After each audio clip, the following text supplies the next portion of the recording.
I might just pick up where Senator Xenophon left off on Port Augusta. Does ARENA do any kind of, or draw on any research around the mapping of the most prospective sites for a solar thermal plant of that kind of scale? Just grid access, close to load, good solar radiation, that kind of stuff. Do you guys do continent scale mapping of the most prospective sites?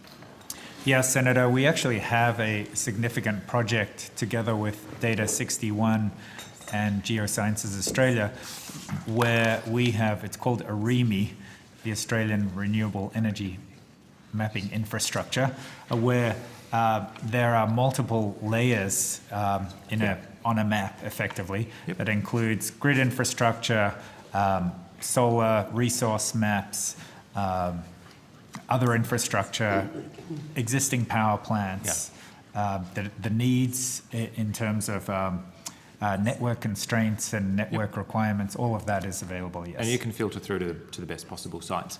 I imagine Port Augusta would score fairly highly in a, once you sort of composite all those layers together. Port Augusta ticks a lot of the boxes, doesn't it?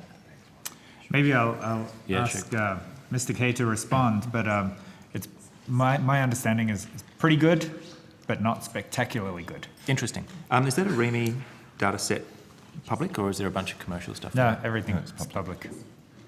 Bless you. Yeah, go ahead. Yes, so as Mr. Frischknecht said, yes, it scores highly generally. The one area that is good but not fantastic is the DNI. So the solar resource. But you have to take into when you're actually working out the optimal location, you have to take into account a whole lot of factors, including the cost to build. So it's relatively easy to access. Other areas are harder to access, so have got higher construction costs. Yeah. So it's a factor of a whole bunch of things, which generally we leave the market to figure out for themselves to optimise their project. Yeah, fair enough. But you can provide that data set. Where I'm going with this, I'm a Western Australian senator. I've got nothing against Port Augusta. I hope that project gets up. I just would like to see one get up in the goldfields first. So, and you guys are going to help me get that done. No offence, Senator Birmingham. I think we've got the head start. Yeah, that's right. I'm going to do the very best I can to leapfrog. How did the goldfields score in Western Australia and around Kalgoorlie, Coolgardie, that kind of area? I don't know the answer to that, Senator. Happy to take it on notice, or happy to give your office a briefing on how to use the tool so they can explore all the different sites themselves. All right, I'm going to take you up on that offer rather than tying up the committee now. I think you can see where this is heading.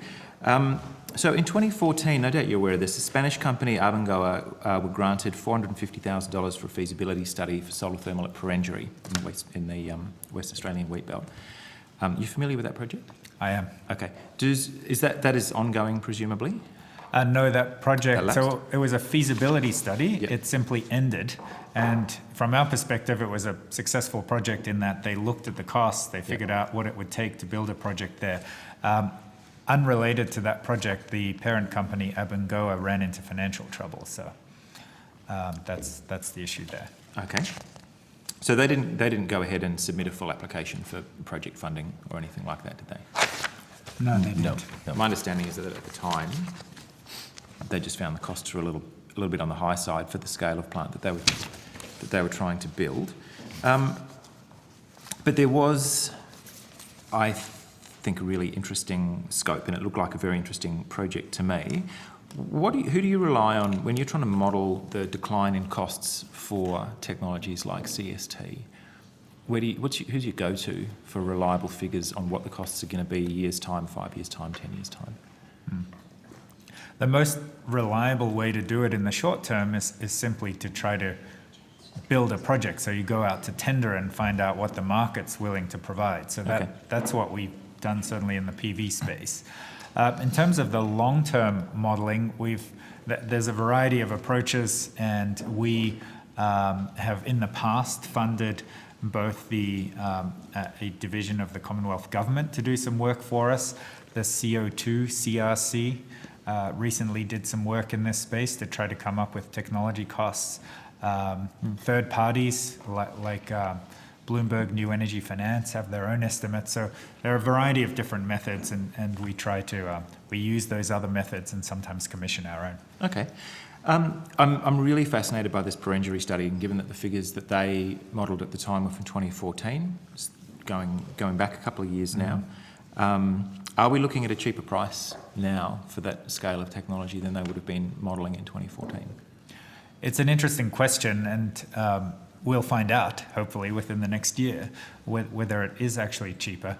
But there's two things going on. Firstly, there's the very large-scale projects that are simply getting cheaper because they've built a number of them. Yeah. So each time they get a little bit cheaper. So these are the monolithic tower approaches, and that seems to be the current dominant technology. However, at the same time, it's not yet a mature technology. There's multiple different approaches that are still being looked at in the research end or the small scale pilot demonstration phase.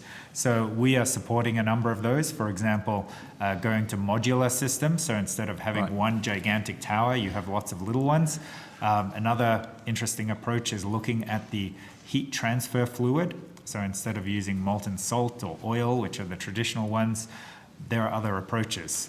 One of our companies uses liquid sodium. The CSIRO, which we're funding to do some research in this space, is looking at CO2 as a supercritical fluid. So there are other approaches that might actually make it cheaper.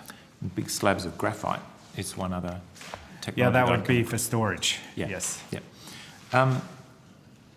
I don't know whether this is within your remit or not, but we've been contacted by people in Perenjori. So on the one hand, we've got this quite promising study, and I wonder whether you might be able to take on notice, because I wouldn't expect you to have these figures here, whether you can compare the estimated levelised cost of electricity that they modelled in 2014 with what the estimate for the similar kind of technology would be today. Is it something you'd be able to undertake for us and see if there's any difference? We're certainly happy to take it on notice. I don't know what we'll be able to tell you, but we'll... Whether it's cheaper, whether it's predicted to be cheaper to build a similar plant now than it was back in 2014. Yeah. I guess We that's can where look I'm at the getting assumptions.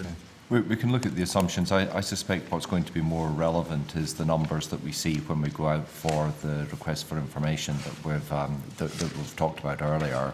Yeah, but I'm trying to get the Perenjori one built first. You have to understand. Yeah, I understand that. Abengoa and the likes will have their capital costs in their head that they haven't shared with us at this stage, and that's going to be the critical thing, is just how quickly they're bringing down the capital cost of construction. Presumably a bunch of that stuff's going to be commercially sensitive though, isn't it? If you've got competing parties providing bids, that's going to stay under wraps for a long time, is it not?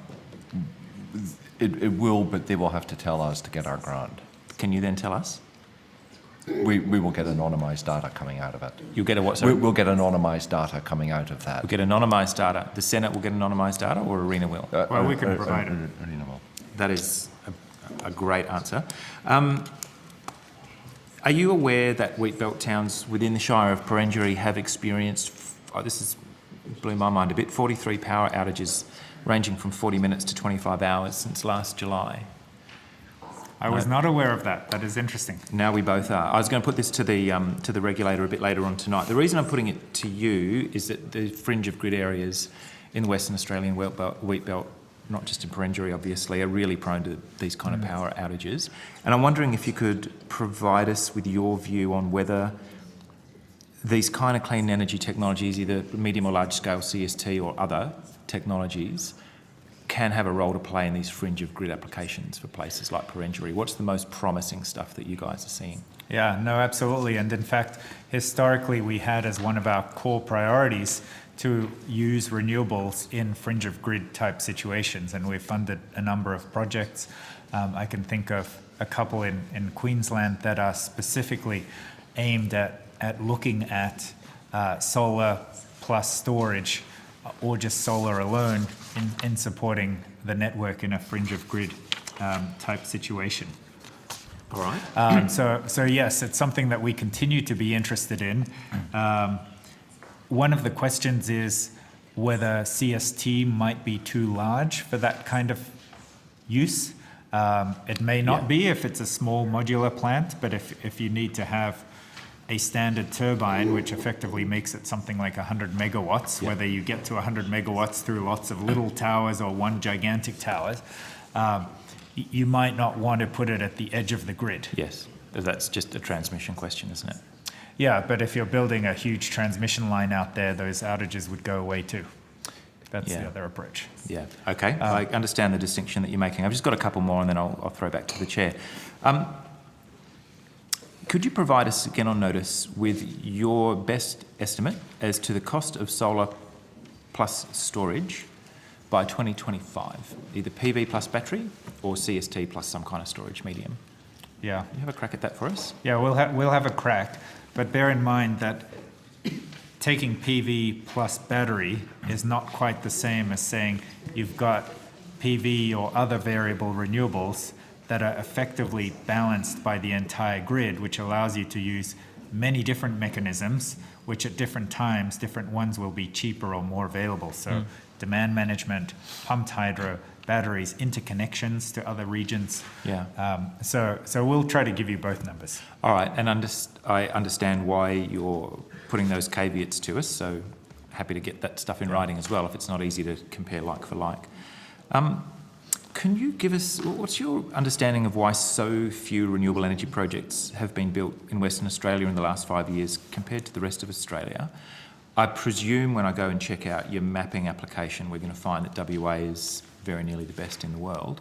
Why is ARENA, I'm going to ask about one successful project in a sec, but why is there so little activity? Are there just very few bids coming from Western Australian companies, or what's going on as far as ARENA is concerned?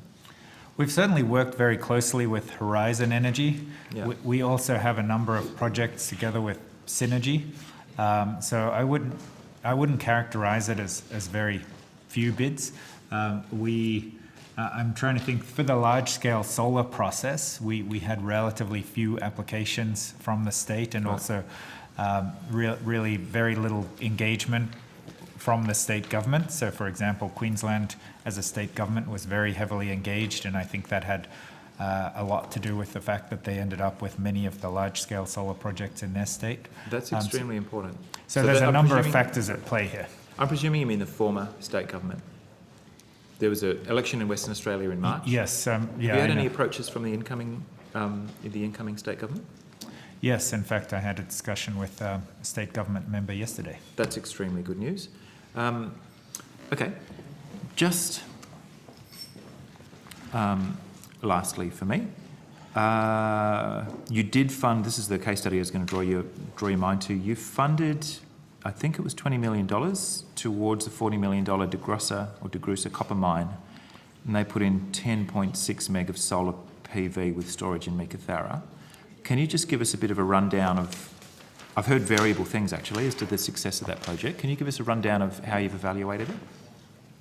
Yeah, sure. So the project is still, it's fully constructed and has been operational, but it's still not yet fully optimized, in the sense that there's still learning going on as to how best to operate it, when and how to use the batteries, how and when to use the diesel.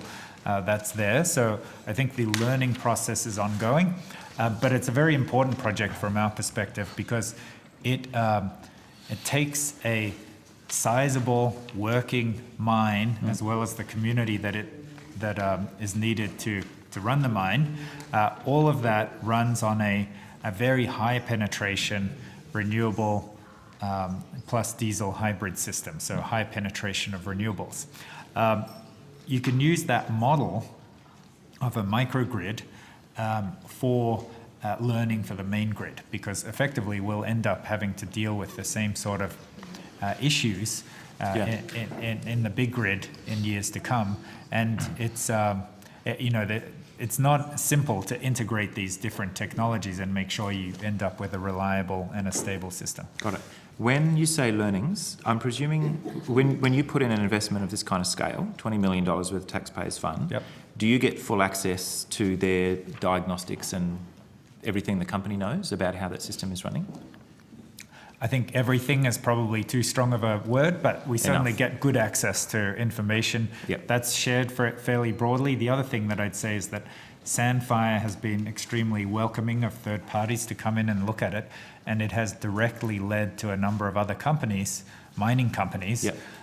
Expressing interest in Magic. doing something similar. All right, It's a very long last question. I think it's about the fourth. yeah, but isn't it fascinating? You just anticipated my next question, That's though, right. so thank you had you. me You've very got excited there a few minutes ago, thinking you're about to finish, but that's all right. Keep this going. is fantastic stuff. This is our No, state, keep Senator going. Reynolds. That's fine. This is this is I think the chair's showing a little favouritism, actually. Yeah, I agree. Well, now West Australia. I We're all a will, bit you over know, here about bloody Port Augusta. That's all that's about. So, when would you be in a position, do you think, to be able to publish, if you haven't already, some data on whether it's cheaper for mine sites of that kind of scale to run solar plus storage rather than an all diesel solution? Is there some kind of tipping point out there in front of us where the economics will favour this kind of approach as a default? The biggest variables are the mine life, because these renewable solutions tend to be quite capital intensive, Yeah. whereas diesel has a high operating cost. So if you get a long mine life, and by long, north of or approaching 10 years or longer, it is certainly already more economic to include solar. Yeah. Whether or not to include storage and how much storage to include, that's the variable today. I get it. But the PV is not a variable. Like you are not minimizing cost if you don't put it in. Got it. My very final question, Senator Reynolds, and I appreciate your patience. How big an impact on the bankability, the viability of a solar plus storage solution is government fuel subsidies, given that the mining industry is getting diesel tax-free, effectively, for companies running diesel-fired power?